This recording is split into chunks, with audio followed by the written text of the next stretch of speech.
E aí galera, tudo bem com vocês? Esse videozinho aqui é de correção da prova, beleza? Então, antes de mais nada, acompanhem comigo que na prova de vocês, quando eu devolvi, eu fiz comentários. Nesses comentários vocês podem perceber que eles ficaram meio bagunçados algumas provas, mas é por causa do programa do Classroom mesmo. Eu já peço desculpa antecipadamente. Com essa correção de agora, dá uma olhadinha nos comentários que vocês vão entender melhor, tá? Eu deixei algumas perguntas e tal, por algumas questões, porque faltou, tá? E aí eu peço que vocês somem a prova de vocês, inclusive em cima de cada número de cada questão, eu coloquei um valor, que é a nota da questão, vocês devem ter percebido. Então confiram direitinho se é isso mesmo, ok? E aí vocês passem para mim. Como nós estamos aqui fazendo a nossa primeira prova juntos, né? Vocês ainda não me conheciam aplicando prova, não tinha noção do estilo de prova que eu costumo fazer, eu vi que alguns sentiram uma dificuldade muito grande em escrever pouco, né? Isso é comum mesmo. Toda primeira prova minha de sexto período, todo mundo reclama e fica chateado porque não consegue escrever pouco. Mas isso, pessoal, eu quero que vocês entendam, é para o bem de vocês. Por quê? Porque não interessa qual profissão que vocês vão estar depois de sair da Facele, vocês têm que aprender a escrever de forma direta. Não é que você tem que escrever pouco, é porque as perguntas que eu fiz, realmente uma resposta direta era para ser respondida em poucas linhas. Se você quiser enrolar, escrever um livro, fazer igual o Senhor dos Anéis, dá para fazer. Mas não é essa a ideia, porque na vida real ninguém lê, né? Quando um assunto é muito interessante, você está com muita vontade, você lê, você gosta que tenha firula e tudo mais. Agora, quando você está no dia a dia, correria, é direto, né? A gente vê, e isso é um absurdo, petições de advogados de 90 folhas. Isso não existe. Né? O cara para escrever 90 folhas não é uma petição, é um livro. Então, assim, isso, e eu não estou mentindo, não, eu estou falando a verdade para vocês. Se vocês quiserem, eu até mostro para vocês que tem várias de exemplo, de 90 folhas, até demais. Né? Então, assim, já tem até jurisprudência que corre por aí, se vocês estiverem em algum grupo aí, talvez já tenham até recebido, de juiz, inclusive, de condenando a má fé esse tipo de petição. Porque é um absurdo. A gente tem que saber escrever bem. E escrever bem não é escrever pouco nem muito, é escrever o bastante, o suficiente. Tá? Então, assim, eu dei linhas até mais do que suficiente. Vocês podem perceber que teve gente que fechou a prova e conseguiu fazer isso dentro das linhas. Eu não tirei ponto de quem passou das linhas, tá? Eu, na verdade, eu simplesmente ignorei. E se a questão certa estivesse dentro do limite de linhas, eu aceitei, mesmo que tivesse passado, tá? Eu só ignorei o que passou na hora de ler. Não aconteceu, mas se acontecesse de a parte certa estar depois das linhas, eu teria tirado ponto. Mas aí não porque a pessoa escreveu além das linhas, mas sim porque colocou a parte certa além das linhas. Como todo mundo que acertou e fez além das linhas acertou sem precisar passar as linhas, então eu acabei não tendo esse desconto, né? E como eu disse, passar das linhas não gerava desconto, só gerava minha ignorância, no sentido de que eu ignoraria o que estaria escrito depois. Beleza? Então, só para a gente poder fazer esse começo de conversa, quem ficou incomodado e não conseguiu sentir que fez uma boa prova por ter escrito pouco, isso é muito bom, porque você tem que começar a ficar incomodado com isso mesmo. Tá? Vários ficaram, tenho certeza. Você tem que começar a ficar incomodado com isso, tem que começar a escrever de forma direta. As pessoas têm que saber o que você quer. Né? Não é ficar viajando e ficar rodando no mesmo lugar. Beleza? Então eu faço isso com todo carinho para vocês, porque eu tenho certeza que isso vai ajudar na vida de vocês quando vocês saírem daqui. Sejam vocês juízes, desembargadores, advogados, promotores, o que for, assessores, né? A gente tem que aprender a escrever certo, escrever direito. E escrever bonito não é escrever muito. Escrever bonito é escrever de forma sucinta. E sucinto também não é escrever pouco. Sucinto é você escrever exatamente aquilo que você precisa escrever para passar a sua mensagem. Né? Ser sucinto é basicamente isso. Ok? É você utilizar o tempo necessário, utilizar exatamente o número de linhas necessárias nesse caso para fazer a sua questão valer. Ok? Então, vamos começar a correção aqui com essa perspectiva, ok? Então vamos lá, pessoal. Na questão 1, a gente tem uma letra de uma música e essa letra de música conta a história de um jardineiro, certo? Esse jardineiro trabalha para uma viúva e ele quer o vínculo empregatício. Ele fala que recebe salário, mas ao mesmo tempo ele pede vínculo, e isso daí demonstra que a carteira dele não está assinada. E eu perguntei para vocês, considerando o contexto dessa música, né, supondo que isso daí fosse verdade, esse jardineiro tem direito a que sua carteira seja assinada com um vínculo empregatício? Sim ou não? Né? E aqui você teria que identificar que a situação é de uma pessoa que trabalha na casa do seu empregador, né? Do lado de fora da casa, vocês percebam que ele fala, que ele olha ela, ele sabe quando ela vai tomar banho, sabe que ela passa, que não sei o quê. Então ele trabalha no ambiente residencial da viúva, e ele trabalha apenas no jardim da casa, então não tem fim lucrativo nenhum. Então quando a gente percebe que é um trabalho para a pessoa física, numa residência e que sem fim lucrativo, o emprego que pode acontecer aqui, ele necessariamente tem que ser doméstico. E quando a gente analisa a letra da música, vocês percebam que ele só vai lá 2 dias. E aí, o que acontece? Perde-se aqui o requisito da continuidade. Muita gente usou um termo habitualidade. Tirei ponto? Tirei ponto. Pouca coisa, 0,25. Tá? Por quê? Porque aqui faz diferença. Habitualidade e continuidade são dois termos que fazem toda a diferença, que fizeram a doutrina e a jurisprudência bater cabeça durante muito tempo. E continuidade, ela é muito mais do que a mera habitualidade. E prestem bem atenção.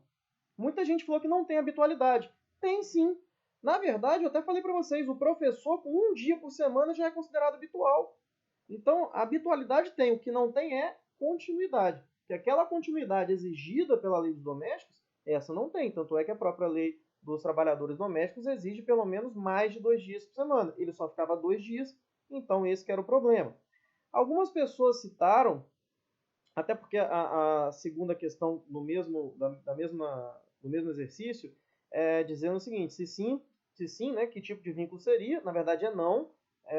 E se não, o que falta para a formação do vínculo de fato ocorrer? Falta ele trabalhar mais de 2 dias na semana. Né?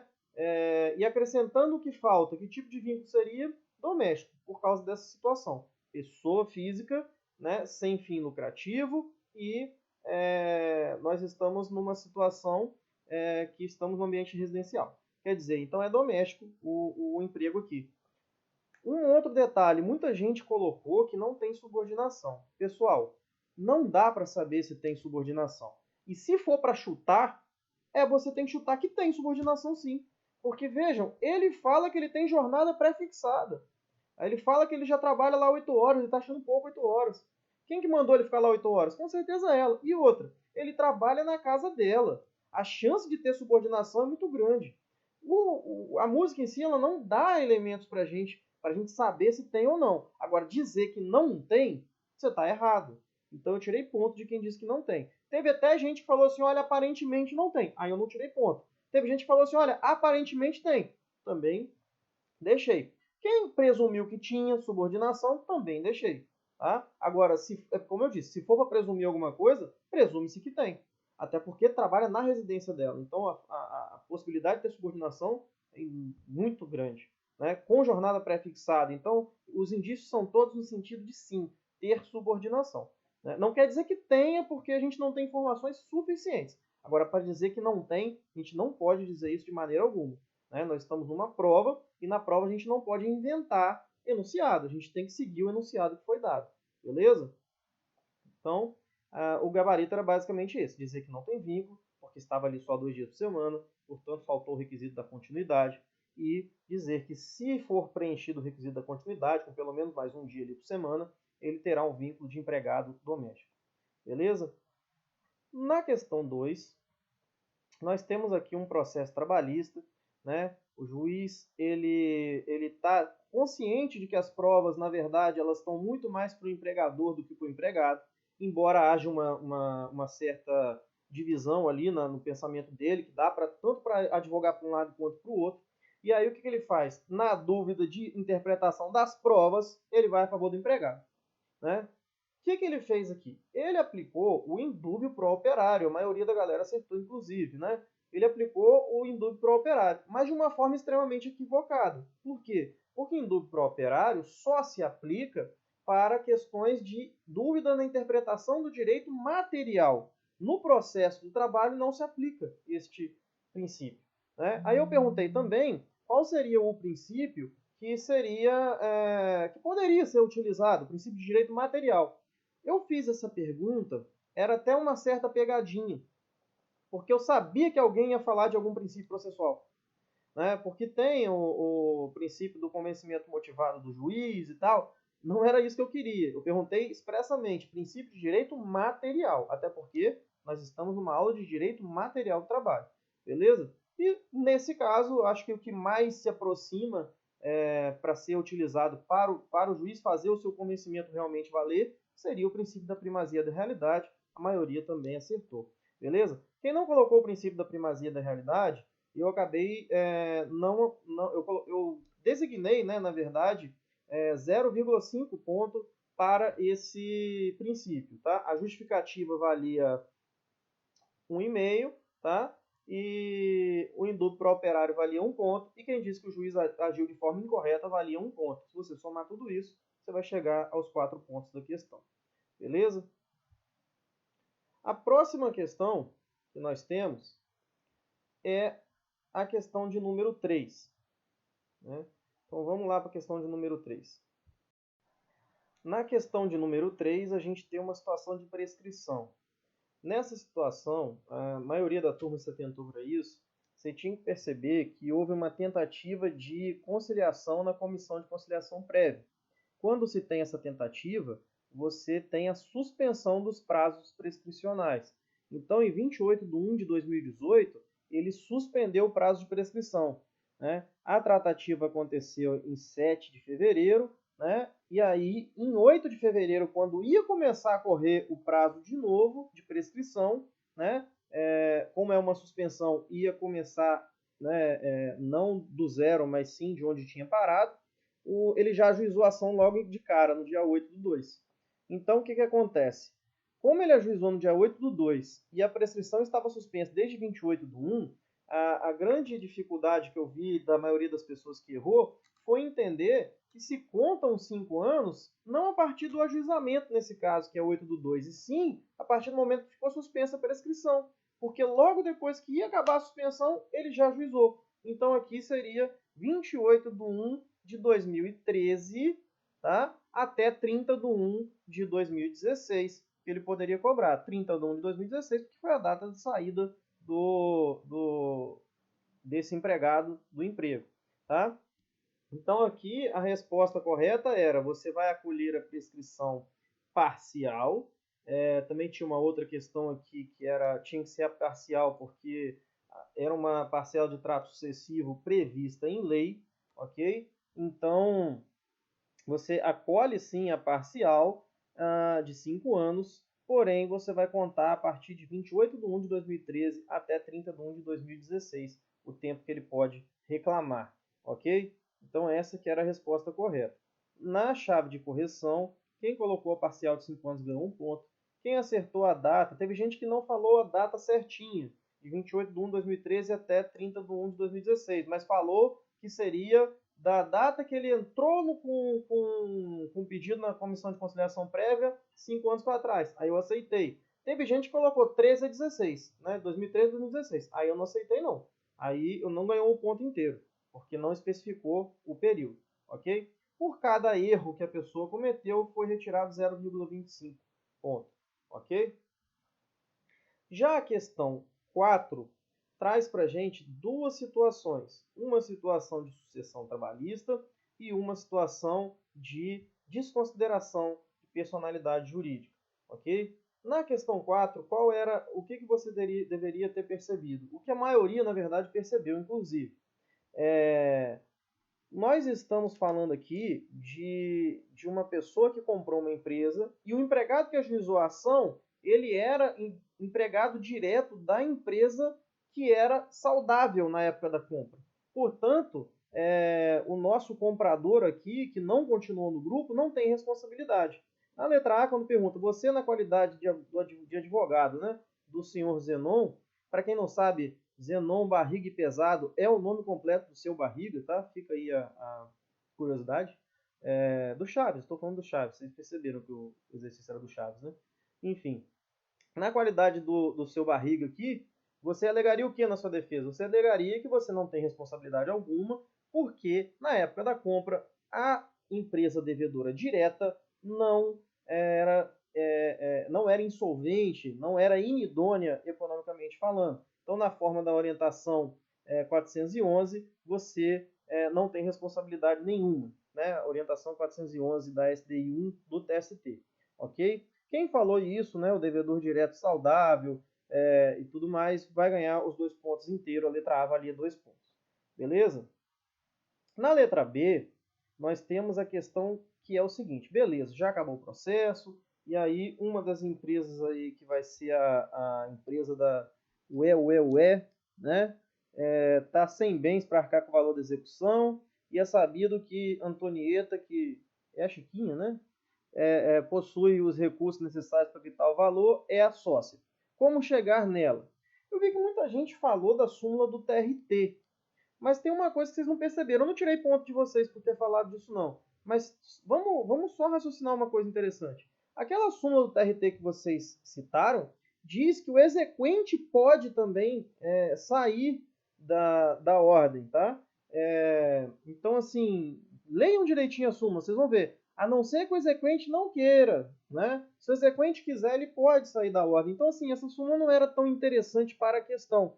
Eu não tirei ponto porque eu achei que vocês fizeram um raciocínio que não era errado, mas realmente não tinha muito a ver com a questão, não. Tá? A grande questão aqui é, o que eu faço para sair de uma empresa e ir para o sócio? Desconsideração da personalidade jurídica. E aí eu perguntei para vocês com base em quê? Né?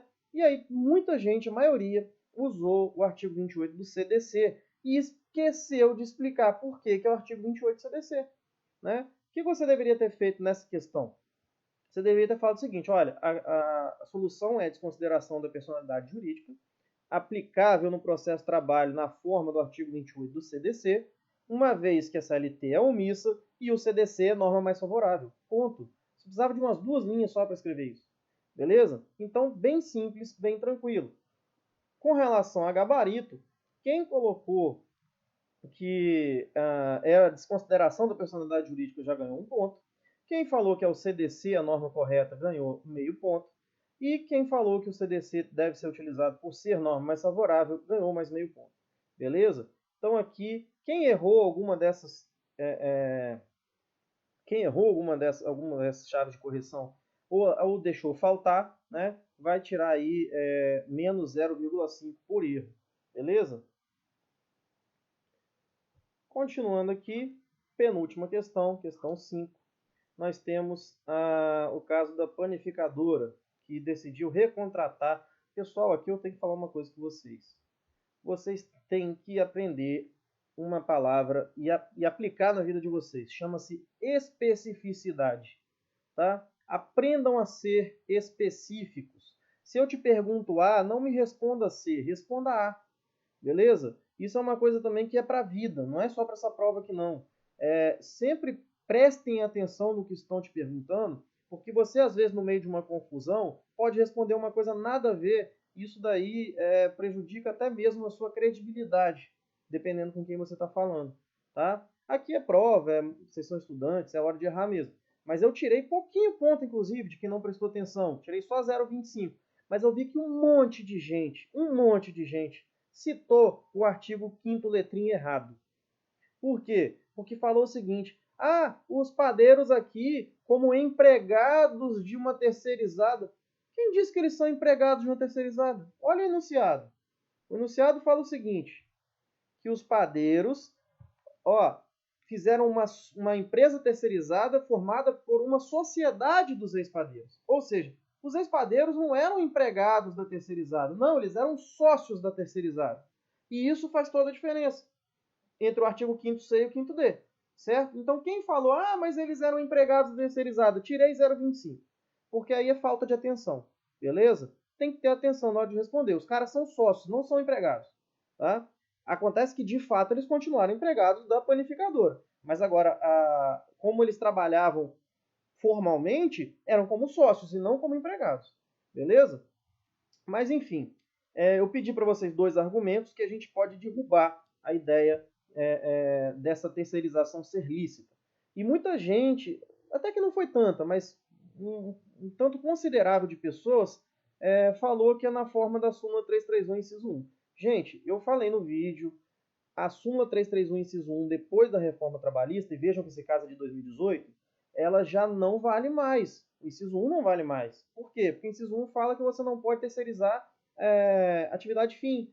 Mas a reforma trabalhista, aquela reforminha antes da reforma trabalhista, na verdade, que também é de 2017, fez uma mudança na lei dos temporários dizendo que é possível terceirização de atividade fim, sim, tá? O que faz com que a súmula 331 ela continue totalmente válida, menos o inciso 1. Então, quem usou o inciso 1 errou. Beleza? Nós estamos em 2018. Em 2018 não pode terceirizar a atividade fim. Perdão. Em 2018 pode terceirizar a atividade fim. Beleza? Então, teve muita gente que deu esse mole.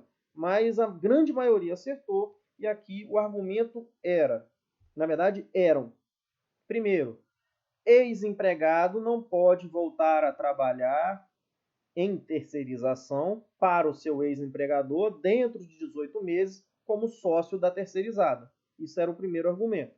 Ou o segundo, dependendo de como você colocou. O outro argumento seria que a manutenção da pessoalidade de subordinação é configuradora de fraude. E aí, quem citou também a súmula 331, inciso 3, acertou. Por mais que ela fale da atividade meio, ela vale também para a atividade fim, e eu até comentei isso no vídeo da aula. Beleza? Então eram esses dois erros. O primeiro, não cumpriu a quarentenazinha de 18 meses. O segundo, manteve a pessoalidade de subordinação. Isso é fraude. Beleza? Então eram esses dois argumentos que vocês tinham que usar. O argumento do 331, inciso 1, é errado, porque nós estamos em 2018. Tá? Começa-se, inclusive, a questão com em 2018, a panificadora. Então não dá para usar o 331, inciso 1. Ok? Para fechar, né, nós temos aqui a sexta questão, que é uma questãozinha de empregador, nulidade, em que nós temos um primeiro caso em que a pessoa realmente cometeu uma justa causa, deu mole, porém ela, pelo regulamento interno da empresa, teria um determinado tempo de resposta, não foi fornecido para ela esse tempo de resposta, portanto a empresa não seguiu o regulamento a que se obrigou, e neste caso, de acordo com a súmula 77, essa punição é nula. Tá? Esse era o gabarito, dizer que a punição era nula. Nem precisava dizer que era por causa da súmula 77, era só dizer, olha, empresa que descumpre o regulamento a que se obrigou tem a punição considerada nula. Era basicamente isso. Teve gente que meio que concluiu sozinho que essa nulidade faria a pessoa ser reintegrada no emprego. Não, tá?